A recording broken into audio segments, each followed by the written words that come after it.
Welcome to CMO Confidential, the podcast that takes you inside the drama, decisions, and choices that go with being the head of marketing. Hosted by five-time CMO Mike Linton. Welcome, marketers, advertisers, and those who love them to Chief Marketing Officer Confidential.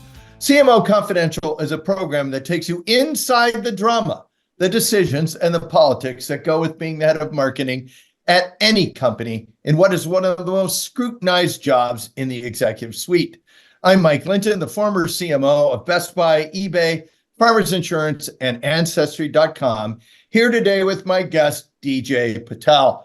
Today's topic is AI like taking the red pill or the blue pill? Now, DJ held leadership analytics positions at eBay and LinkedIn and served as the chief data scientist for the United States of America. He's a senior fellow at Harvard and also an advisor and investor. Full disclosure, we worked together at eBay where DJ was, in Star Trekian terms, the Spock on the bridge. This is his second time on the show, and today we are using the Matrix reference to update our listeners on the topic that just keeps on going and going, artificial intelligence. Welcome, DJ. Oh, thanks. Glad to be back. Great to have you. Importantly, an excuse to hang out. Yeah, there we go. We like it. So, okay, first question. Now, DJ, where are we really in AI adoption? I mean, the market is valuing NVIDIA at $2 trillion with a T. Every company is saying they have AI, which we know we don't believe. And AI is coming for everybody's job. It's going to revitalize everything, and it's going to destroy the world all at the same time. Give us a take. What's really going on? Yeah, so I think first, to put this in context, AI has been going on for a long time in various forms. And so this is the latest form of AI. We saw the early days of people trying to just make computers come up with rule sets, ways to kind of come up with insights. We realized, oh, wow, we need a lot of data. We need a lot of compute. Then we were able to kind of go into this phase of machine learning. This is really where Mike, you and I were really started to get to work on these problems together. Was like, hey, why can't I target better on the marketing side? Why can't I figure out and have these systems adapt to fraudsters that are trying to take advantage of your systems? How do we get the data, the compute, all that stuff to work together? And then we moved to this major breakthrough that happened because we started to get the large data sets, the most notable being what was called ImageNet, which is this giant catalog of cat photos effectively, plus. And people were able to say, whoa, we can train this to come up with new insights around computer vision, other type things. This is a bunch of Fei-Fei Li's work, other people. And that first systems were what's called deep learning. That was Geoffrey Hinton out of Toronto, that his students. And you did say cat photos, did you not? But it was like. Yeah, I get it. I just want to make sure everyone heard that right. Exactly. It was like a lot of that. And then we've seen this latest breakthrough, which is around what people refer to as generative AI. And this is using these new technologies referred to as transformers and other similar techniques to really create these breakthroughs. The surprising thing and the most exciting thing about this is that when you give this new form of AI instructions, or what we could refer to as prompts, we get back really powerful, creative, almost like eerie at times, like, wow, that was weird. And that could be everything from trying to create a new cat photo on one of these image type systems that are using something called diffusion models, or they might be using large language models to kind of create some type of poetry or some other type of summarization of work. So we're seeing a ton of this that's taking place. And what's been really exciting is we have never in humanity's time period seen this amount of energy, the raw calories of people working on one lane of technology has never occurred. And so because of that, what you should expect is massive breakthroughs that are going to continue in this area. But as I'm sure we're going to get into, there's plenty of hype in here as well. Yeah, a lot of hype. So, and I appreciate that explanation, especially, now everyone knows a lot more about AI and cats than before they start listening to the show. So let's talk about the next few years. How's this going to play out? Like, can these valuations actually be real, or is this too much hype? And when does this actually translate into true sales and profits? Like, what's your take on that?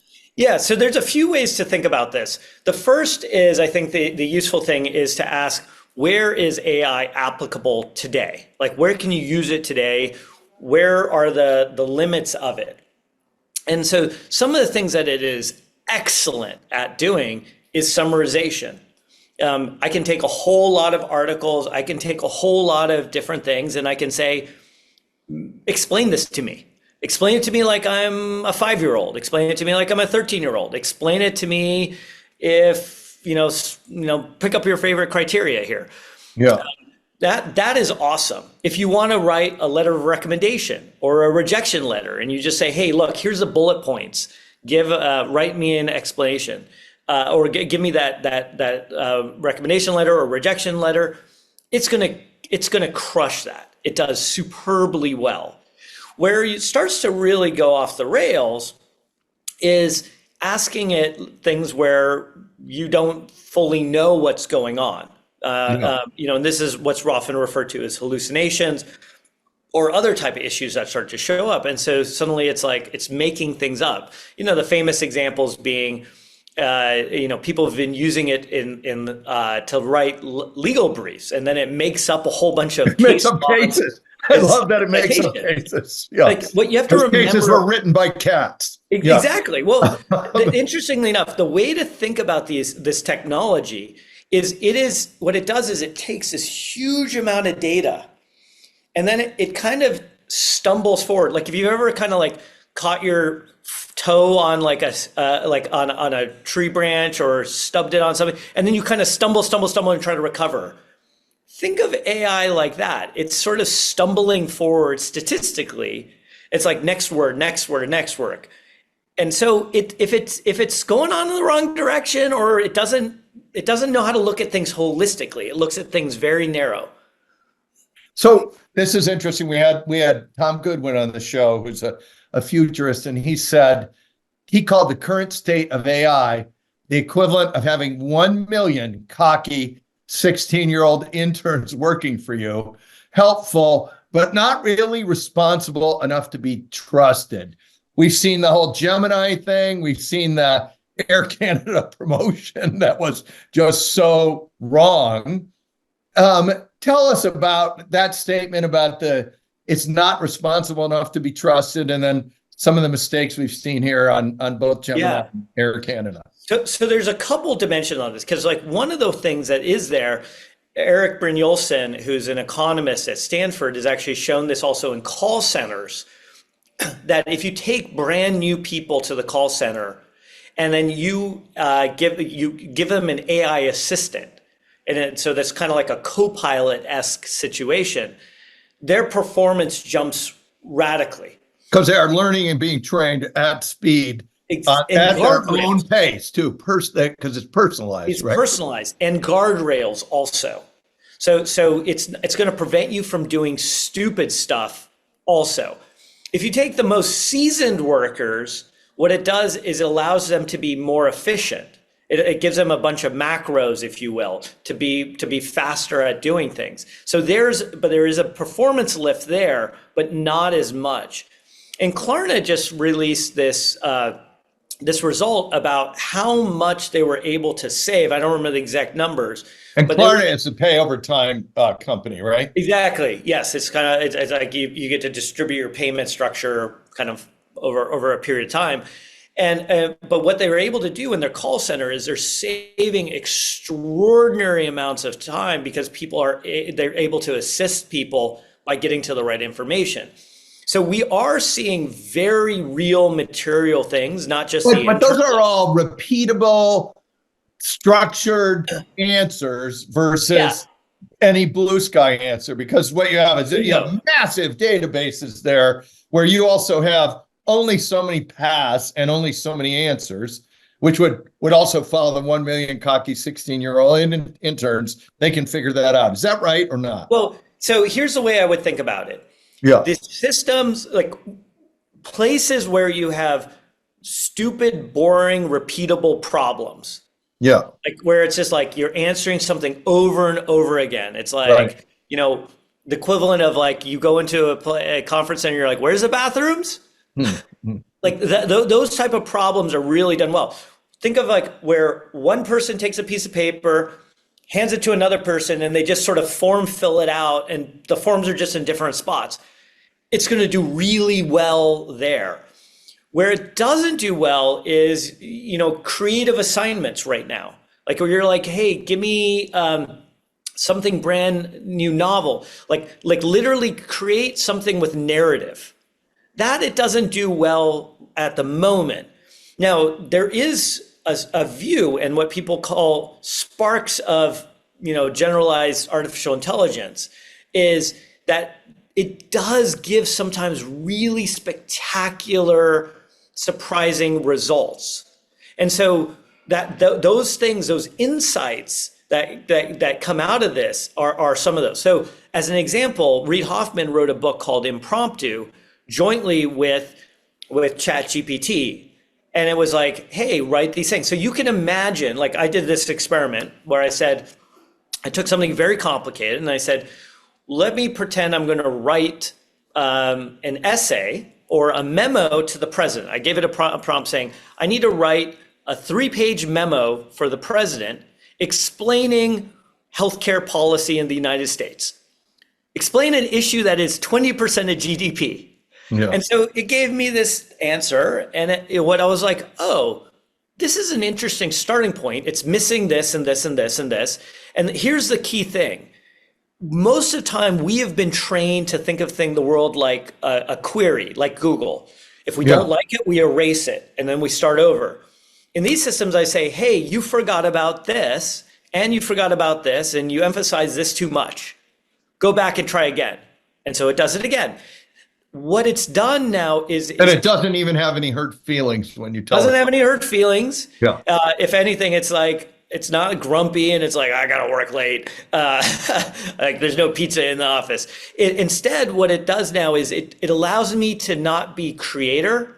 It allows me to shift to editor. And so that is one of the most powerful things, especially around marketing. And what we see also on the image creation is we're able to shift modalities to say, look, we're not going to be precise.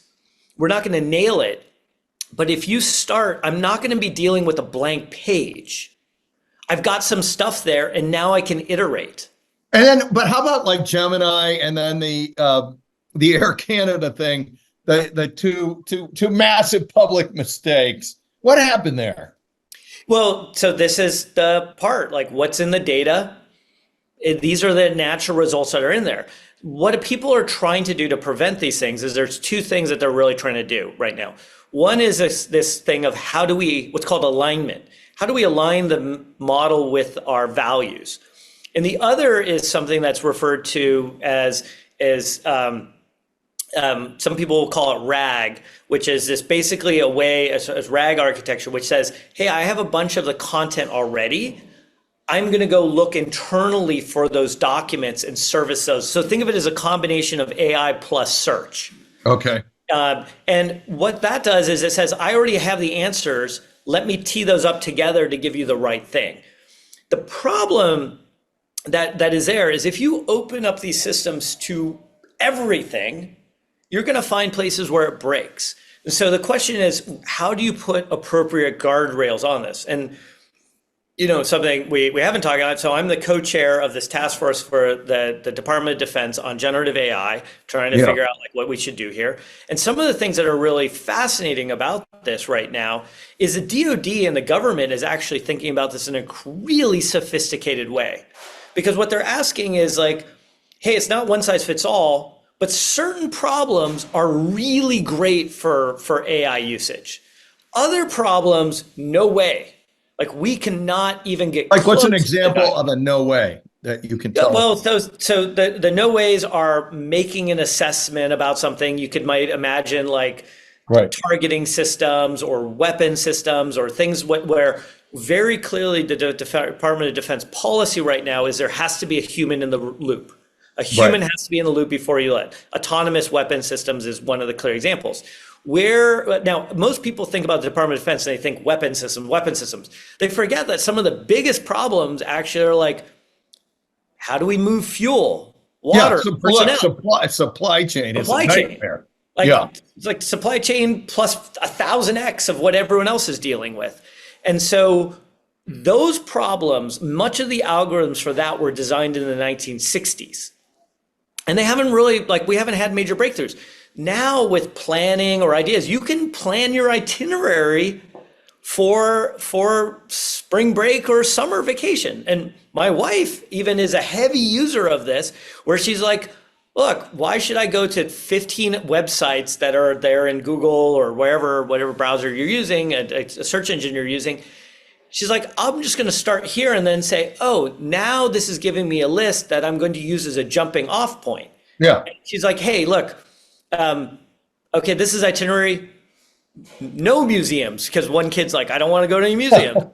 She's like, plan a whole day only with museums, because the other kid only wants to go to museums. So we're able to use this as a discussion forum that then allows us to do it. Is the system going to know hey, that museum is closed for renovation? No. But it allows me to kind of construct something that I can now then go test and figure out what is right.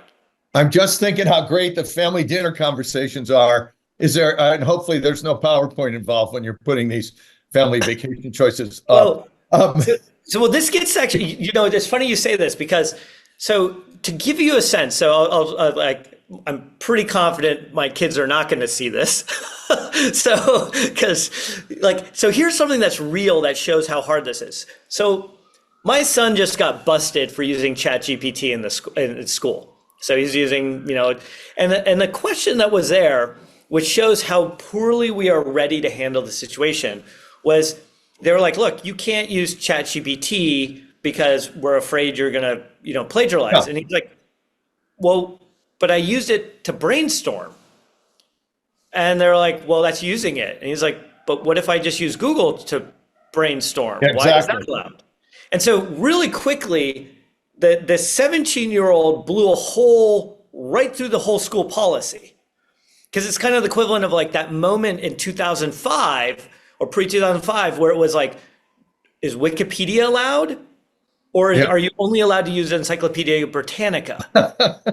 And in 2005, the reason this changed is somebody did a comprehensive test and showed Wikipedia and Encyclopedia Britannica were about equal at that point.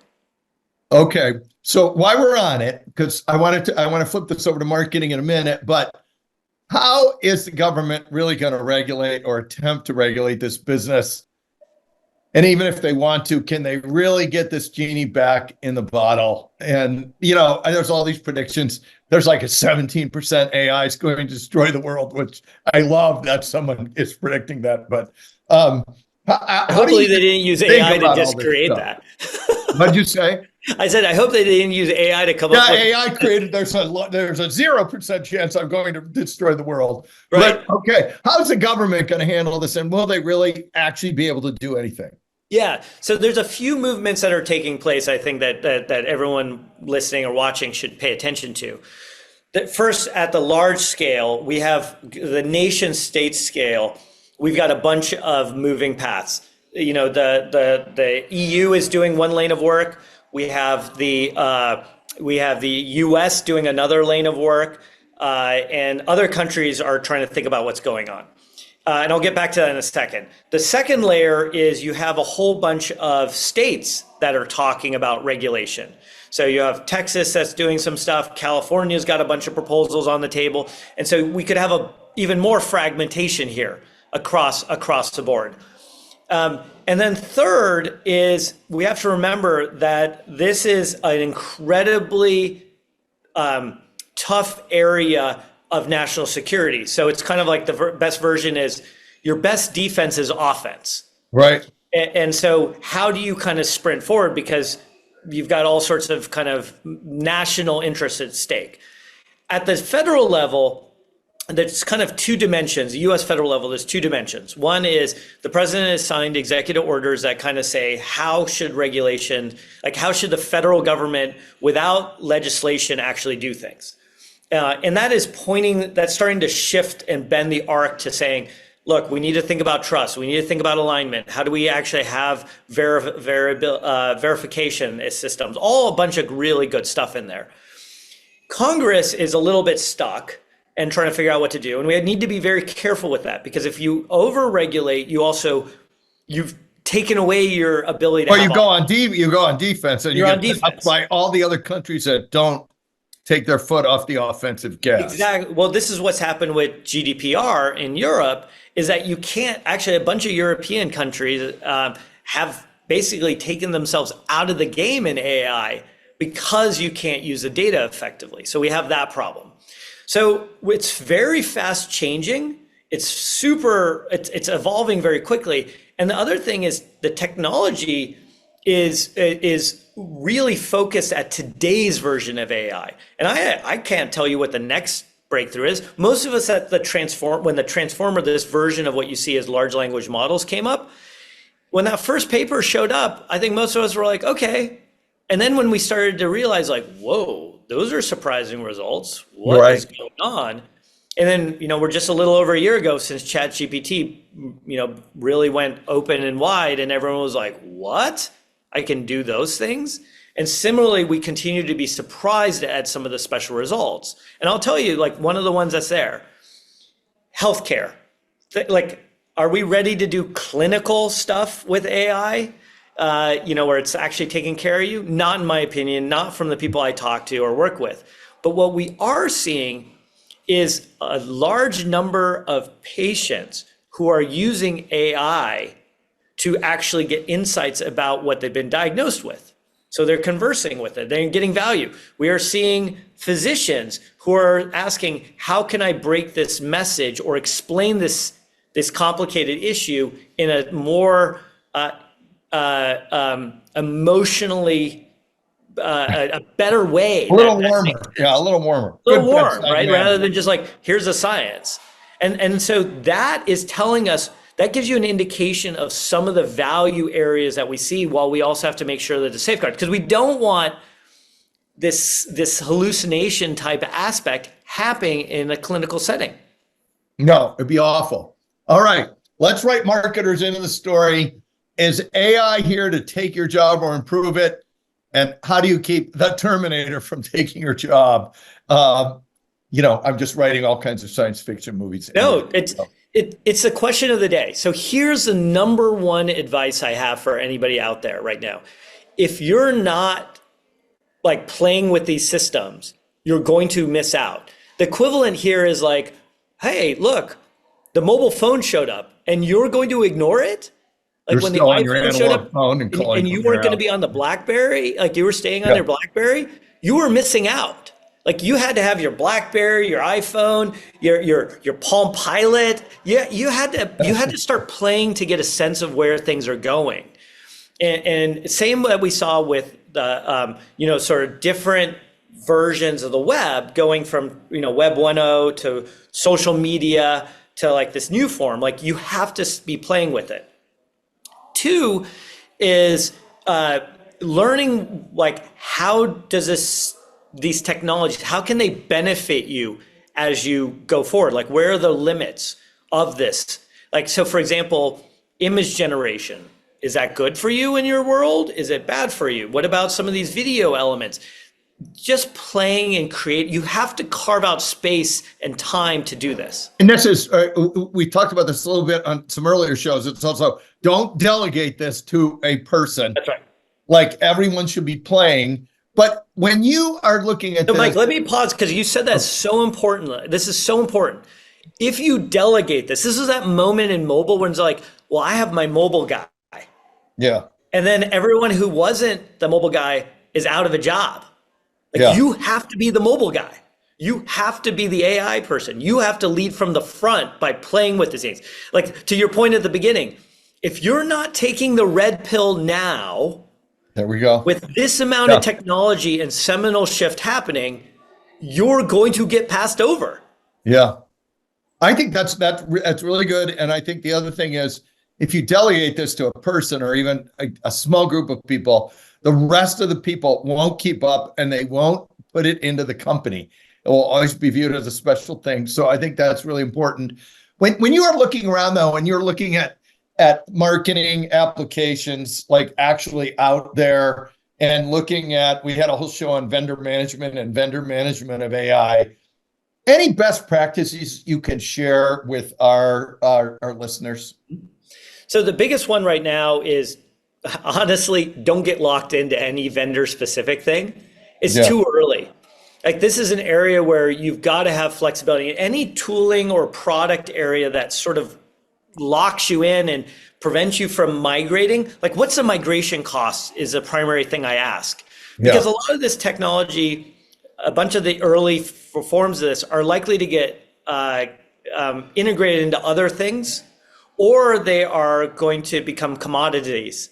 Right, they're going to be the entry to play. Exactly, and here's Zoom's AI thinking I'm giving a thumbs up, right? So, like it just shows like we're in that very early stages. It's almost like that version we're going to look back and be like, wow, that was how we used to do things. How antiquated and that right. felt. So when you look at this, what do you recommend, or what are you investing in when you look at all the AI potential investments? And what's your advice on that front? Yeah, man, NVIDIA. Yeah, 2 trillion is a really big number. Well, exactly, and right now, like a lot of people are trying to figure out how can we build these things, but we have a supply chain constraint world, and the people who make these chips are the ones that determine the success trajectory of companies. The other thing is you have to get your data in order. If you don't get your data in order, none of this stuff works. And too often, especially in marketing world, our layers of data are like, our data is so bad. We had a show, Sean Peters, who's really big in publicist on this. And one of the things he said is, don't put AI on a pile of really unintegrated, stupid data, because you'll be even farther behind. And you don't have visibility in getting it right. That's right. Because the biggest issue is when you throw it into this giant AI system, it's very hard to get visibility about what happened. Why did it go wrong? In traditional systems, we can go in and debug it. We could be like, oh, here's where the error happened. Or, oh, look, this data thing was corrupted. Let's go fix that. And then you rerun it and it works. Here, it's like, well, I don't know. Yeah, you have no idea where it's wrong. And I have no idea. See it.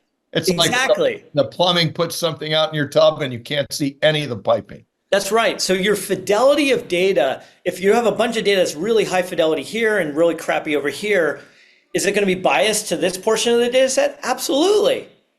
And that's no different than our own decision making when meetings happen and someone's like, oh, let me show you all this great data. You naturally gravitate to that. So I have to call this out for all the marketers, which is, this is a super important point.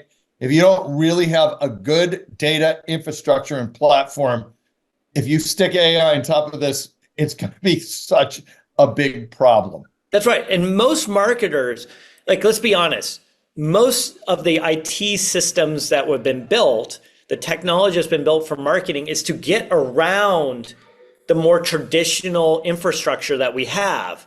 That traditional infrastructure, the reason it is so rock solid, expensive, all the things that kind of are a pain with it, is because it's battle hardened to do like the heavy lifting.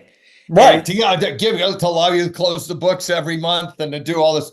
But this does not incorporate like the call center data, the vendor data, a lot of the other. If you don't have this right, you will make a bunch of dumb decisions.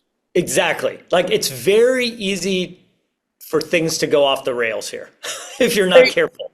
Hey, so you gave a graduation speech at Maryland a long time ago, in 2013, talking about failure. We don't have time to go into all of it, but just give us the highlights about the relevancy of that failure discussion and Yeah. what our listeners should take away from that. Yeah, it's actually such an interesting time because I'm just starting to formulate. I'm super honored to be able to give one of the commencements at the latest new college, first college in 50 years at Berkeley, the School of Computation, Computer Data Science, and Society. Nice. So I've been thinking a bunch about this. So the Maryland one was really about the importance of failing fast. And Mike, you and I live this. Like we're like, test it, iterate it, go. If it's not working, shift gears. The way I describe it to people is it's not just about velocity, it's about acceleration of learning. For the math people out there, it's about being first derivative positive and second derivative positive. It's the speed at which you're going. And you know, I don't have to tell you about this, but for other people, you know, the version of it is like, we're not going to win on lap 1. Yeah. We're supposed to win on lap 15 because we get a little bit smarter, we get a little bit better, we get a little bit better. And so we compound. And by the time we get to lap 15, no one can catch us. And so what is your way in life to fail fast and iterate forward and find environments where, how do you construct environments so you're like, yeah, this is a fail mode. I'll give a very specific example that may sound totally crazy. So we went to the Secretary of Defense, Ash Carter, and we said, we believe firmly that there needs to be a new paradigm for cybersecurity and to protect ourselves. The way we're going to do that is we are going to invite America to hack the Pentagon. Yeah. You can imagine the secretary's response at that point. Now, luckily we did it on a plane where he couldn't leave or throw us out. But we said, sir, here's how we're going to do it smart. We're going to craft this program, so we're going to call it Hack the Pentagon, but really you're not hacking the whole Pentagon. You're hacking this one small area that is safe. And by the way, if it turns out that people are like, oh no, you hacked the Pentagon, guess what? All the other nation states have already hacked the Pentagon. That's right. So this is a safe way to do it. And when we did this, like people were hacking the Pentagon, this portion of the Pentagon in 7 minutes, like 7 minutes. And so we were able to then start like hardening this very quickly and take those lessons to the more sensitive things. So it's a way of saying, we're going to like, in case we screwed up, But I think this is so important for marketers in particular, because a lot of times they're putting out what I'm going to call binary efforts. It's a win or a loss. And the Super Bowl ad is not a fail fast moment. Yes, the Super Bowl, like Super Bowl ad is an excellent example, but there's a lot of examples where it's all or nothing in a marketplace that is too hard to have very much certainty in it. So I think this fail fast and learn as fast as possible lesson is great. So DJ, we're at the end of the show, and it's wait. Let me just say one more thing because I'm going to drag it on. Here we go. So fail fast has to be your mantra in AI, because this is such a fast evolving space. I have no idea where we're going to be in a year. I have no idea where we're going to be in 9 months even. Maybe that's why we're going to have you back in 9 months. I'm happy to. And so part of this, as you try to think about your failure rate, is you have to get the subsequent teams, your partners in the marketing world, understanding like that we have to go on this journey together. This has to be a we, and we're going to experiment. We're going to try things, and we're going to find safe ways to test things out so that we can learn and then build on it, and then eventually get the real returns that we know are coming. I think this will be, when we come back in 9 months, we can also talk about how smaller and medium-sized companies should do this. But as we're at the end of the show, same question as always for every show. You can pick one or both of these, but you have to pick at least one. Funniest story you can share on the air, or practical advice we have not yet talked about. Pick one or both. Oh, man. Most practical advice. There we go. How am I staying on top of AI? Okay. You and I grew up pre, word processors, pre-cloud. You're killing me. All right. But so the key is I hang out with really young people who know how to use this tech. And I'm like, hey, how did you do that? And they're like, oh, they roll their eye. They're like, man, Like how does that guy function? And right. I am watching them and I'm learning through them. So hang out with really young people, your interns, your other people. Get out of your office and sit next to them and ask them how they are living and using these systems, and they'll teach you. And then you can always fight with your high school on the chat GPT rules. Exactly. All right, very good. Thank you, DJ, and thanks to everyone for listening to CMO Confidential. Look for more of our shows on Apple, YouTube, Spotify, and the I Hear Everything network, including Marketing, the battle between believers and non-believers. It was the best of times, and it was the worst of times. From a top executive search consultant, why is B2B marketing so bad, and what to do about it, parts 1 and 2, and is the CMO position the hardest job in business? If you are enjoying our show, please like, share, and subscribe. Hey, all you marketers, stay safe out there. This is Mike Linton signing off for CMO Confidential.